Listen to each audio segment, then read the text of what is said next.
Hello and welcome to the Voice of Intuition podcast. My name is Susan Jane and I believe that trusting your intuition is the best way to live your life with meaning and purpose. Each week you will hear about how you can connect, develop and trust your intuition through the wonderful array of guests we have on the show and my own personal experiences. Join me to understand how your intuition can guide you towards a life full of meaning and loving purpose.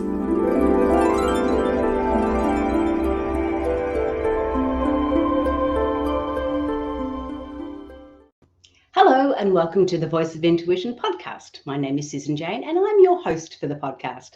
Now today we've got someone very special on. This lady is a business coach, but she's got that beautiful spiritual depth to her. And I really like that. We find sometimes we have those spiritual coaches, we have spiritual coaches that really work on that side of things. And then we have business coaches that tend to work on just the business side of things. But with Katrena, she has got that beautiful balance of both. Now, her focus is on that business side of it, but the business side that resonates with you, that makes you feel good. And it's a lot of the talk today we're going to be talking about is about your side hustle or your side business. And that's what I really like. I'm really looking forward to this because, hey, I could get a few tips and tricks from this one. So I want to welcome Katrena to the podcast. Come on board, Katrena. Oh, hello. How nice to see you. Oh, my gosh. Thanks so much for having me. How fun. We're going to have so much fun. Let's go. Oh, yeah. Look out. We do that. And Katrena, whereabouts are you based? I'm based in Umina Beach on the Central Coast, about an hour north of Sydney, where I was born and bred. Ah, so Sydney girl. Okay, Yes, cool. Sydney girl. Oh, that's wonderful. All right. Well, look, I'm gonna get stuck straight into it because there's lots of questions. And look, please forgive me if I tend to focus on myself. It's not that way inclined. It's more about the only questions I can ask, sort of I need to have an understanding of. So I'm going to ask you, I'm going to do some really hard hitting questions. Oh, listen to me, right? Okay, Oprah, get into it. So it's going to be wonderful. But I really like this idea of the side business. I've often seen it when we talk about entrepreneurs and things like that. People will often say, oh, just chuck in your day job and go for it. You know, you've got to do that. And I sort of go, no, we still have to live. We still have to make money to survive. So what I really liked about how you're looking at it and how you focus on it is the fact that hold on to your full-time job or your part-time job or that job that's bringing some money in, and let's get that side hustle working. Let's get that side business moving so we can transition over if that's what we choose to do. So that's sort of the talk in a nutshell. But what I want to know, first of all, how on earth did you get from point A to point B, where you are today? I didn't listen to my intuition. That's how it all started.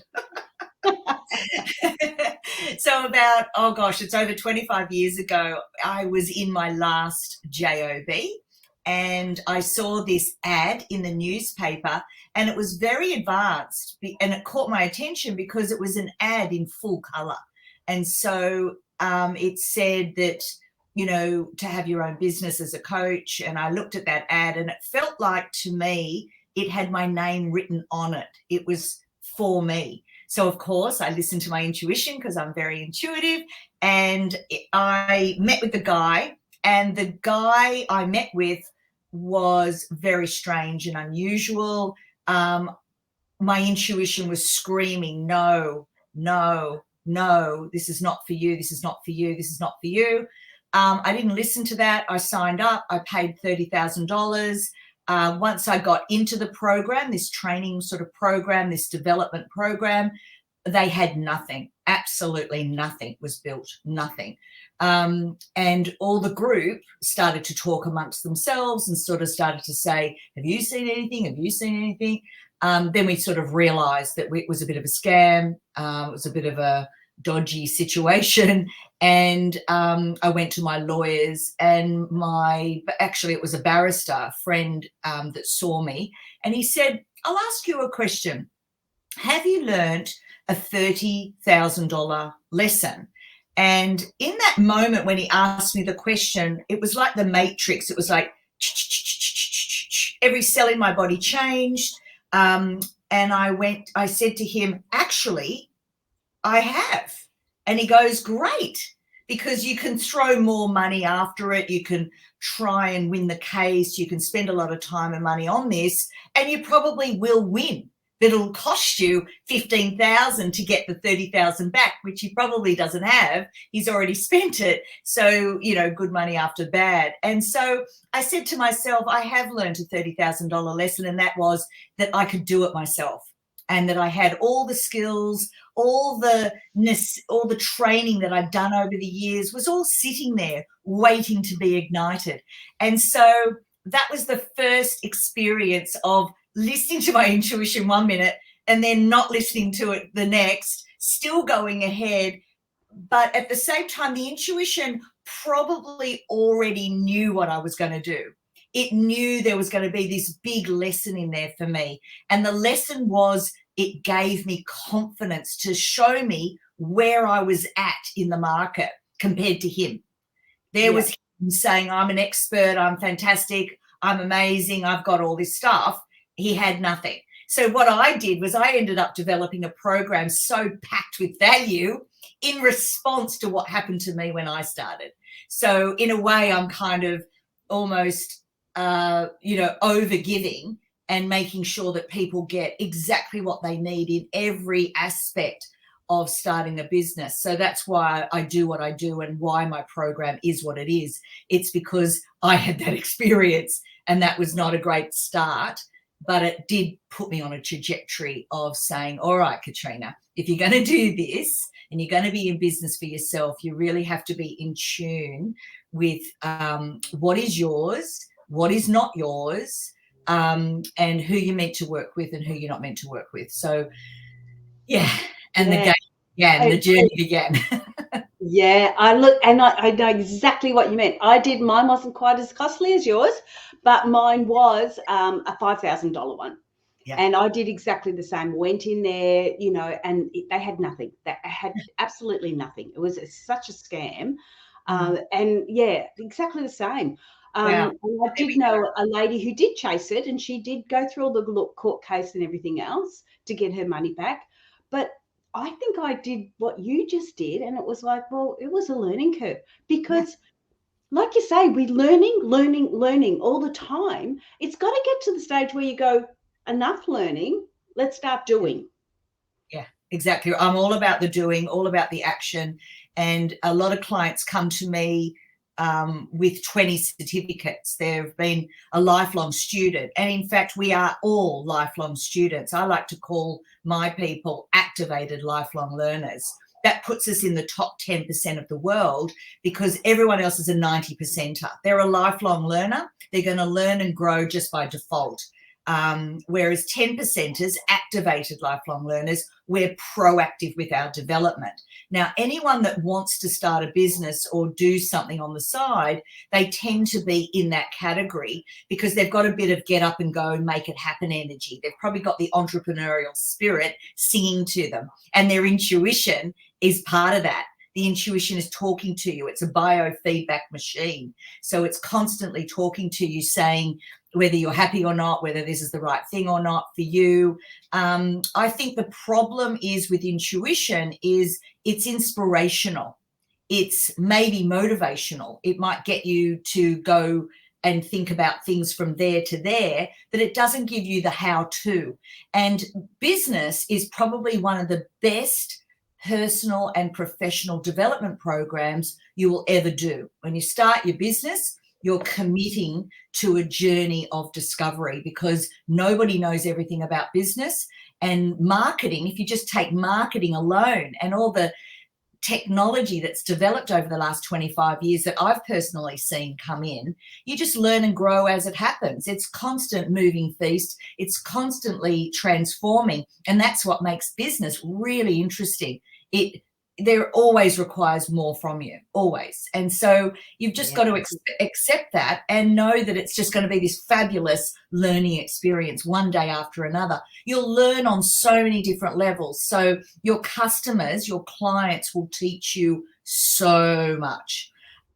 Your suppliers will teach you so much. The systems that you use will teach you so much of what you do and don't like, what works, what doesn't work. And so, you're learning all the time from every different angle and constantly checking in with your intuition to see, is this still right for me? Because every sort of 5 years, there's going to be even sort of 7 years, maybe, if you want to look at it from that cycle's point of view, is always looking at the next transformation. Now, if I showed you my business journey, you'll see it was developing different brands as I went along, and then I'd consolidate.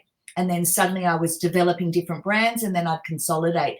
And then over the years, becoming the expert, particularly after COVID, really came in and started to become, instead of 20% of my business, it became 80% of my business. Before, I was doing all my corporate training, speaking, executive coaching in the sort of corporate market, and I get a lot of clients through that. So before COVID, it was 80-20, and now it's 20-80, and it's really fascinating to see how that shifted and how much I love that. I really love it. It's intuitively correct for me. Yes, and that's the whole thing. It's until we're going through those paths and we're testing them and trying those different areas and getting a couple of slaps and sort of going, you meant to be doing that and you didn't. It doesn't.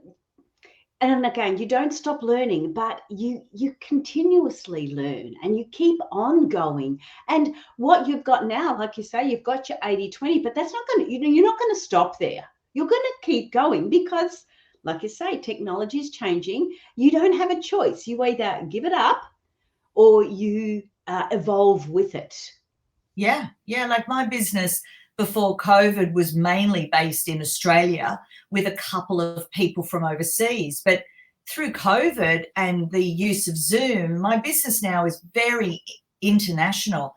I've got people working with me in Germany and London, and I've got clients in the US, and I've got clients, the list is long as to where people are located in the world. My favorite at the moment is Sweden. So it's just wonderful to work internationally, Zoom, and we thank COVID for that. COVID, while it was so bad in one way, it was so wonderful in another. And I think intuition is really wonderful to check in with. How was your perception of COVID? Because we can choose to make COVID a real devastation for us. Who did we lose? There was so much loss. There was so much sickness. There was so much fear. Yes, there was that. But then you can also look at it, any of these big changes, any of these big transformations globally that happen, there is always a silver lining that we can either see or not see. And for me, COVID was a blessing. It transformed my business into a true global, international thing, whereas I don't need to travel as much anymore. People still from Australia come up and do their kickoff with me at my home, and that's wonderful. Or I might travel to them and do their kickoff in their home or in a beautiful Airbnb, however we want it. Those gifts are there. That I love that the majority of my business is now all online, and my dog and I just spend the day together doing our work. It's just wonderful. I love it. It's broken down barriers, hasn't it? It's just completely. Yeah, which is really, that's what I found. But I want to ask you a little bit more about business intuition and what is business intuition? There you go. There's a good question. What is business intuition? To me, it's actually having all things aligned. So you've got your heart, your soul, your intuition, your higher self, whatever you want to call it, or however it is named for you. That's the centerpiece, the center of your heart, coming back to the center of your heart. That will always be talking to you. And then you've got your gut instincts, and your gut instincts will tell you this and that. So your gut is very strong for me. So I've always had good gut intuition or good gut instinct. But then you've also got your mind, and your mind is obviously every cell in your body, but, you know, mind, third eye. See, the third eye is here, and that will give you a sense of future. So when you combine your third eye with your heart center and your gut, you'll pretty much be able to tell if that thing is for you or not, or what, you know, if something's a bit off. One of those three things will be talking to you. So either your gut will say, no way, this person is not to be trusted. And then you go, okay, well, I'm just going to ignore that. What does my heart say? And then the heart says, oh, but from an ego, you know, I want to do it because, you know, it'll give me status, or I want to be seen with that person, or that's my heart's desire, and please let me do it, please. And then we go up into the brain and we sort of say from a mental perspective, but to go over there, it's going to cost $2,500. Do you have that money right now? Is that the best use of $2,500? How could that money be spent in a different way? And so when you have those three different type of conversations, you'll make better decisions in business. Whereas what I see happens, particularly with spiritual people, is they just check in with their heart's desires, and they just go, oh my God, I just want to create a business, and I want to be global, and I want to do all this stuff, and I'm going to be a millionaire, and I'm going to be a huge influencer, and I'm going to do all of that. That's great. Now what? You've actually got to do action in that. You know what you've just said? What you've just said is basically you are grounding those people and giving them action steps to take to achieve what they want, because we can connect with our heart and it's like, oh, this is what I want to do. And you know, when you were talking about where you went into that business side of it, you paid the $30,000. I paid $5,000, and I remember thinking, we didn't not read the signs. The signs were there. That's what we were supposed to be doing. Would you believe mine was public speaking? Oh, duh. And so that's what we were supposed to be doing, but we didn't read the sign properly to go, hang on, or we didn't connect with our head, like you said, and go, well, hang on, is this realistic? Is this, you know, are we really going to get what you are wanting to achieve from that? Is this trying to swallow that little pill to make everything work properly? Or do we need to actually go back down and go, let's ground it, let's find that proper action steps to take so we do achieve that? Because too often we're in our hearts, but majority of times we're actually up in the sky, like we're not grounded. We sort of, when you were saying it, it all came, you just visualized it. It was like, I want to be this, I want to be that. And you're throwing your hands up. For those who are on the podcast and not seeing this, Katrena was throwing her arms up, and it was like nothing was grounded. Everything she said was thrown into the sky. Nothing was grounded. And that is when we start to go, well, hang on, we've got to ground this. What are the steps we need to take to ground it? Now, if you go through a business coach that isn't spiritually minded, they're going to maybe give you the steps to take, but they may not be in line with who you really are. And that's the difference with Katrena. She will make sure those steps are in line. She will slap you around if you don't do it, but she will make sure, no, she won't, that those those steps are in line with who you are.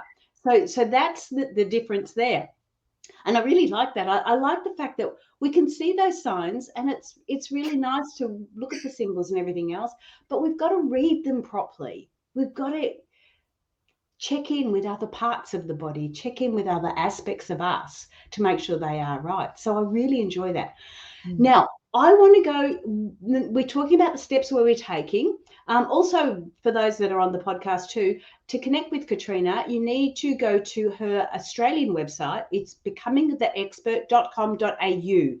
AU is the Australian website, which means it's all legit. It's all through the government. You know, like we have to register our businesses, so you know that's good to go there. Becomingtheexpert.com.au. Now, sorry, I had to just put that little plug in. Now, I want to get an understanding. We're talking about those 3 steps. On your website, you've got 3 steps. Oh, I'm sorry. I better just check the website again. What was it called? Three steps to growing your side business. So what we've discussed is having an understanding that we can start to grow this side business. We can stay in our own work job, bring in that finances, because you've got to bring the finances in to actually support the side business as well as you're kicking off. But what are these steps that you're talking about to help us start to kick off this side business? So first of all, I call it a dual strategy. So just write that down, everyone. Dual strategy. That's where you stay safe in your JOB. You might be feeling a little bit disengaged, a little bit fed up, a little bit burnt out, a little bit disgruntled. But what happens when you start to seriously work on your dual strategy and build and work over here on this goal, you become happy in the now. So the job ends up being the savior because it funds everything we need over here. So just bear that in mind, that you're running a dual strategy. It has a lot of benefits, and you can prove your business model before you start to think about resigning and leaving and carrying on that way. We've got to be sensible Sues. Now, a lot of people out there go, just leave your job, build the parachute on the way down, believe in yourself. If you don't believe in yourself, who's going to believe in you? And jump off the cliff and leave your job. What that does is it adds a lot of pressure. The first thing I've seen over the last 25 years is the money is dwindling. They often spend the first 6 months wasting a lot of that money that they do get from leaving the job. The second thing they do is they don't take action quick enough. So again, the money is dissipated and they end up getting under a lot of pressure financially. Now, you can't be creative and amazing, writing a book and speaking and doing all the things that we're going to do together if you're under financial duress. It's a very different energy than what you should be in. You want to be in a very creative, open, trusting type of energy. And you can't do that when you're under financial stress. So I just wanted to say I've labeled it a dual strategy. So just bear that in mind. The first step that we do is we work with doing a book. And the first thing we do is a book, because what it does is it gives you the rigor of your philosophy, like, who are you? What do you stand for? Create the book, do the rigor of the book. And when you come out at the other end as a #1 bestseller, what you've done is you've now collated your thoughts together. Now, I do that for you and with you and help you. But the book positions you as an expert. The next thing that positions you as an expert is speaking on stage. And when you speak, can you see that you're the one person in the room speaking and sharing your philosophy? And that those two things, the book and the speaking, become your sales and marketing strategy. That's your marketing strategy, and that's where all your sales leads will come from. Everything else is just really either a distraction or a bit of brand awareness or a little bit of top of mind, keeping you top of mind in people's minds. So that's the first part of it. The second part of it is packaging you up. So we want to then package, and from the book, we create a brand, and a brand then becomes a website, your social media platforms. Everything has the look and feel of who you are at your core, at your soul purpose level, at your life purpose level. So we want to package you up. And then the third thing is pricing. Now, spiritual people have a lot of wounding around money, and that all needs to be resolved if you're going to be selling $10,000, $20,000 packages that we've set up in your signature program. So I show you how it's done. I show you what it looks like, but we've got to start with positioning you as the expert, which is author, speaker, packaging you up with the right brand that reflects who you are as a soul, who you are as a light being, and who you are as a personality in this particular lifetime. And then we've got to price it right, because nobody wants to buy a VW. Everyone wants to buy the Rolls Royce. And so I make sure that you're positioned and packaged as the Rolls Royce in your field of excellence, so that you can then truly do the quality transformational work that you're really after, not just a $20 book or not just a $100 online program. You really want to be a signature program at that premium level working with people to actually do the work. Because 75% of online programs are never even open or done. So to me, that's a very hollow win. Not really happy to take your $100 or $200 when I know you're not going to do the work. So that's why I set my clients up with a premium product where the work with their client actually gets done, and they pay for that privilege because there's a lot of work, a lot of value in doing what they do. So that's kind of where I come from, and that's what I've set up over the last sort of 25 years. And that's sort of the 3 steps we go through: position, packaging, and pricing you correctly in your field of excellence. And who knows what that is? Some people know what their life purpose is and what their soul purpose is, and others don't. And that's what we work out. Usually I can pull it out of you within about 15 minutes within that free discovery session. So that seems to be my gift. My genie is sewn, is people come to me going, I don't know. And it's like, fantastic, let's go and find out. And I use my intuition very strongly, connecting with people at that very beginning phase. Because firstly, I only want to work with people that I want to work with, that are right for my soul. And I only want, to work with people that are sort of willing to do the work, that are sick of waiting to start their life purpose or waiting to do their soul expression in the world. And so, yeah, it just seems to be my gift. I'm able to sort it out often with 5, 10, 15 minutes, and boom, they're like, whoa, I've been searching for that for 20 years or my whole life. How did you work that out? Well, my guides talk to your guides, and they've been telling you all along, but you weren't listening. So they tell my guides and they channel through me, and that you believe because it's physically in front of you. And so that's my job. Yeah, because I was just about to ask, so how can you do that? And what, but you've just answered all that question. So you've jumped ahead of me. Now I've got to think of it. It's my magic. It's the way. What I've been given is that ability to do that. I mean, I'm sure everyone can do it. It's just I do it so often that it's become a bit of a honed skill. Yes. But I love when people don't know, because it's really clear to me what it is. And I get them to tell me their story. Like, they just simply tell me their story. I get them to just talk. And inside the story, I can see all the breadcrumbs, all the clues. And then I start to say, okay, at the end of that 5-minute sort of speech that they've given me about who they are, where they've been, what they're kind of thinking about, what they're into, what are their hobbies, what have they always, been attracted to, and boom, I then feed that back to them, and they're like, how did you know that? And it's like, it's just that obvious. Once they hear it, there's no putting that genie back in the bottle. It's impossible. So whether they work with me or not, they have a direction, they have a focus to now go and do a dual strategy on. Right. Okay. So what you're saying is that free, you've got on your website a free complimentary consultation. Yeah. That's what they're getting from that consultation. Wow, that is huge.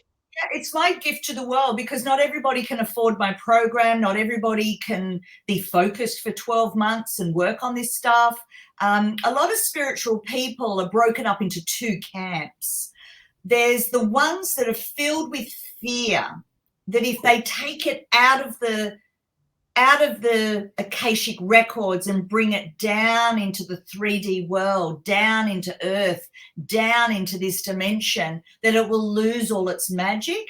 And so they never do anything about it. They just love that it's all up there, protected, it's ethereal, it's magical, it's flowy. No one can judge it. No one can touch it. No one can hurt it.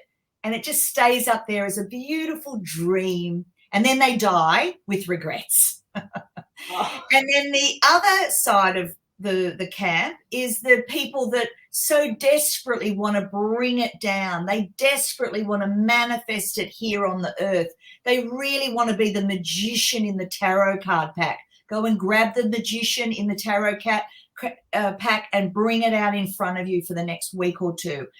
And and just look at what he's doing. He's bringing it down into the earth, bringing it down onto the Mother Earth, where it manifests. Anything you see in the world that's built is masculine energy.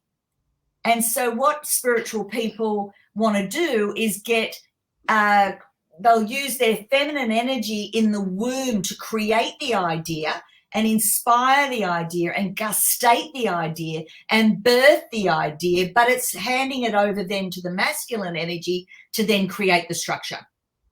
And what spiritual people are only just starting to realize now, that it's masculine and feminine energy that will do the work, and working together to make it happen. Whereas the last 25 years, 30 years, 40 years even, has all been about the feminine energy in their spiritual work instead of masculine and feminine energy in their life. And so once we bring that together, that's where the action starts to happen. So in my astrology chart, funnily enough, there is a masculine and feminine reading that you get in some of these charts, and I'm actually 50-50. So it's interesting that I talk about masculine and feminine energy, the balancing of the masculine and feminine energy, talk about it all the time, because to me, the feminine energy is only going to birth the idea, that the baby often dies because there's no action, there's no handing it over to the masculine energy. And so a lot of spiritual people have a lot of stillbirths, a lot of babies that are never really born properly. So this is why, is because they haven't got in touch with the masculine energy side of them. So what I like to do is work with both and really balancing those two energies out. And then when you rock and roll with two energies like this and they intertwine, anything's possible. You can do anything. You've got enough get up and go power, focus, action to actually make your dreams come true. Whereas the feminine energy on her own, she just wants everything beautiful and in her womb, and she wants to protect it. And sometimes she doesn't even want to birth it, because remember, in the womb, it's all protected and beautiful. Once you bring that baby out into the world, it is open for judgment. It is. And spiritual people don't want that judgment. But who cares about what other people think? What other people think of you is none of your goddamn business. So it doesn't even matter. Exactly. But it's true that, like, I could remember going through, my 30s, 40s, and 50s and having all these wonderful ideas, but never actually engaging that until I felt comfortable enough to actually start to put it forward and do some of the things. But majority of times it's usually an upheaval. Like you're saying, you're in a regular job and you don't feel comfortable, you're not feeling happy. There's something going on, and that's where we're sort of going, okay, we need to look at something else. And often it's not until that, catastrophe, for want of another word, but often it's not until something like that happens, this challenge happens, before we actually take those steps.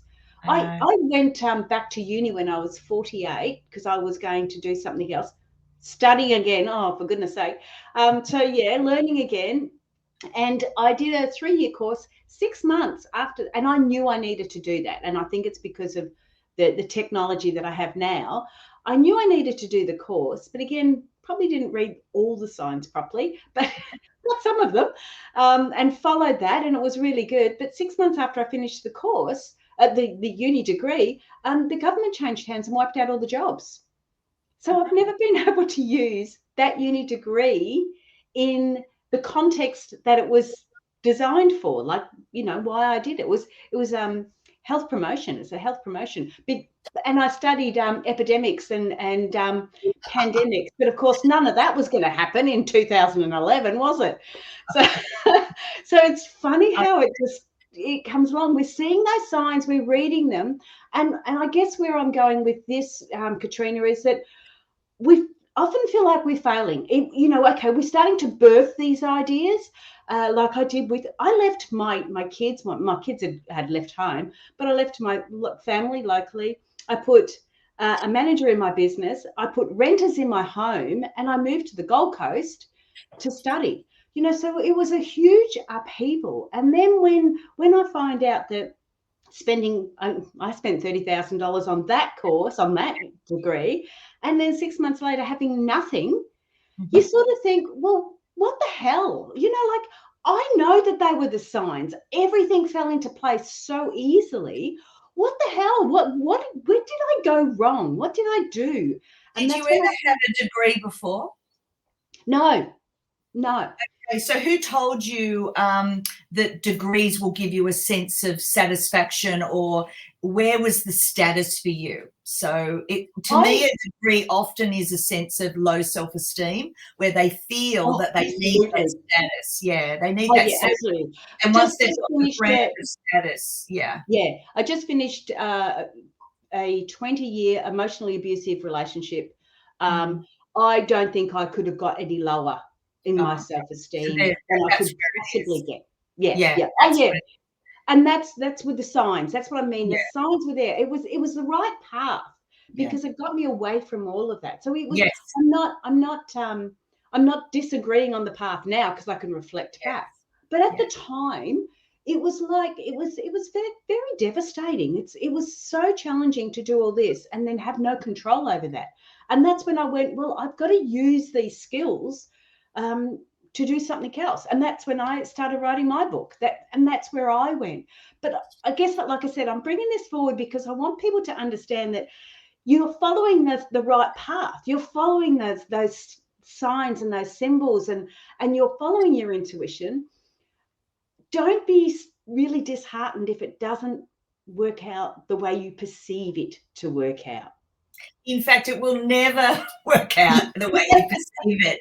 The way I see magic with the universe is I see that we can go and set goals all we like, and the universe just laughs in our face. It's hilarious. They love that these little humans are saying, and I'm going to do this. And if we actually have a look at our life is very intuitive. It's happened in a really unusual and amazing way. And if we knew it was going to go that way, we would have tried to probably shift it and change it. And when we do try to go against the flow of nature and the flow of our own nature, and we try to follow somebody else's dreams or somebody else's goal or somebody else's way, it tends to go a little bit wrong. And I find that whenever you do put out a spell or you pull out a goal or you manifest something, it always comes with a twist. The universe will always give it a twist, and it's their way of evolving us. It's their way of evolving us. So the twist is the lesson within that thing. So you wanted that thing, you can have that thing, but it will come at a price, and that's the twist. And so always look out for the twist, because it's our little brains as humans is only so far that we can visualize and imagine. The universe's intelligence is just beyond our comprehension. And so that's where the twist comes in. We go, aha. And that's what aha moments are. It's the twist within the universal intelligence that we could never have imagined. Never. Yes, that's exactly right. I really like that. But and I guess that's where I was going with it. It's like the twist is it's like the cherry on the top, isn't it? That twist is that understanding behind it all. Yeah. I'm just picking up a whole bunch of stuff around that story, Susan, for you, that the getting away. So the universe works in the path of least resistance. So with the university degree, it said, if we give her that idea, that inspiration, that gets her away, that gets her moving, that gets her changing her life and takes her from here to here in the quickest way. They also gave you a degree because they said, right, well, that shall do. That seems safe and sensible to everybody on the outside. A degree, everyone understands that. Whereas if you had said, I'm buying a van and going around Australia by myself, nobody would have understood that. Everyone would have been scared for you. But I'm going away to study for 3 years. Everyone goes, I'm calm. I understand that. There's no hassles. And at that time, actually, it's probably the opposite half the time. Oh, really? Everyone was freaking out? Oh, right. People sort of go, why are you doing that? Like, what's the point? And one of the things too, and this is why I knew it was all right. One of the things too, my younger sister, had just been diagnosed with brain cancer. And so she was going to pass well, she did pass halfway through the exam, or halfway through just before the exams, halfway through the degree. And one of the things that she said to me is, why are you doing that? And that I did double take on that, but I just felt deep down that's what I needed to get me going and to get me pushed forward. I very rarely talk about the degree. I don't use it, very rarely have it there. It doesn't really mean a lot to me. If I have to pull it out of the hat, it's usually for the masculine energy to prove something. But otherwise, it's really strange. But I had a lot of pushback, and I feel the pushback was not about me, but about them. My girlfriend turned around and said, why are you doing that? Like, what if you don't get in? And I said, well, if I don't get in on that course, I'll just do another one. Who cares? Like, the fears that come up for people, it's just extraordinary. Yeah, and getting that understanding between the fears and knowing that's when we do get that pushback, where people will push back and we start to question ourselves. But I know, as I say, the ducks all lined up. I needed to go there, and I thought it was to get a degree. Obviously, it wasn't just to get a degree, but that is how it helped me. Yeah, it gets so much more. What it says to me when I hear that in the clues, I hear discipline, and when she starts something, she will finish something. So that tells me that you're a serious player and that you're worth investing my time and effort into, because when you start something, you will complete it. Whereas a lot of other people are a bit flaky. They start a whole bunch of stuff and never finish anything. They've got shiny pebble syndrome. And so a big degree like that, something that's 3 years in the making, really says a whole bunch about who you are and how you understand what it takes to complete a project from A to B. And I will put my hand up and say, my book, it was shocking. Degree, isn't it? A to B, but you finished it. You did it. Yeah, and I have had it redone and republished and everything else, and it's fine now. But yeah, definitely wasn't an Amazon bestseller. But I also understand the concept behind that too now. But yeah, it's really interesting. So we haven't got a lot more time left. I just want to just ask a little bit more about becoming the expert.